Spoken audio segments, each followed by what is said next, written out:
I am opposed, as many are, to any transfer of these chimpanzees from their home in Alamogordo, and have repeatedly urged the NIH to permanently retire these chimps and turn the Alamogordo Primate Facility into a sanctuary.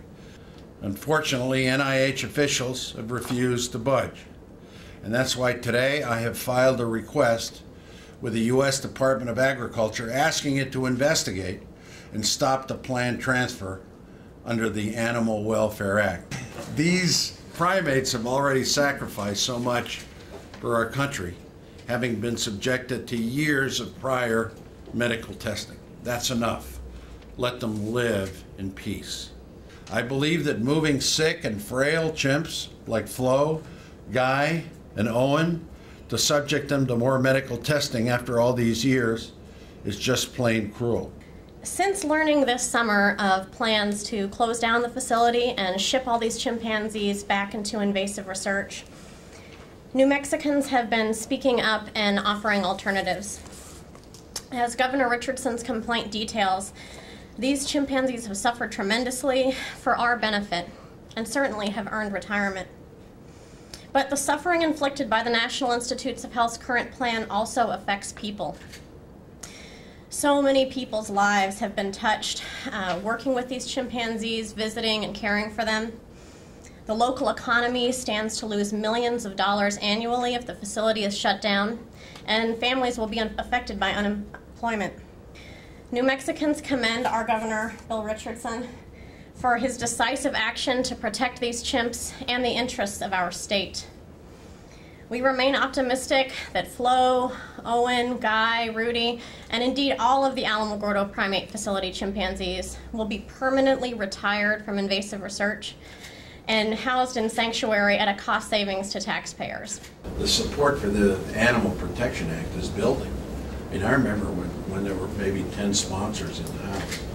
And I served in the House. I know when you go from 10 to 160, I think in the Senate, Wayne, was about 6 or 7. Yeah, it just started, right. I mean, it's just starting.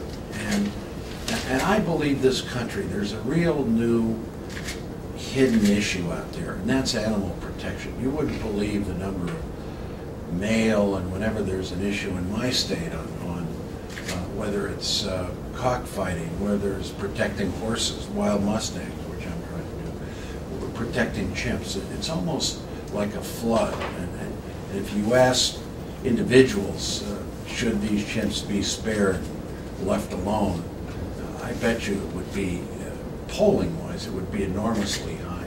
But this is an important issue in this country. This is a human rights issue, not just for animals, but I think for people too. And science is on our side. And I've met with NIH. They're very, scientific. They're very thorough. They're very professional. But I think, as the doctor has said, have we found a cure for diabetes and AIDS? We seem to think that the chimps are the only option, and they aren't. And it's being cruel to them to subject them to these invasive research, and even more cruel to transport them. Going from Alamogordo to San Antonio, you might think Texas, New Mexico, it's close. Well, it's not close. It's far, and the roads are good. Well, in New Mexico, but in Texas they're good. But it's just, why do it? Just leave them alone. Make it a moratorium. Have a moratorium. Make this facility a permanent sanctuary. It's already there. It's paid for. It was appropriated by Congress. It works well. They're happy there. Just leave them be. They've served their country.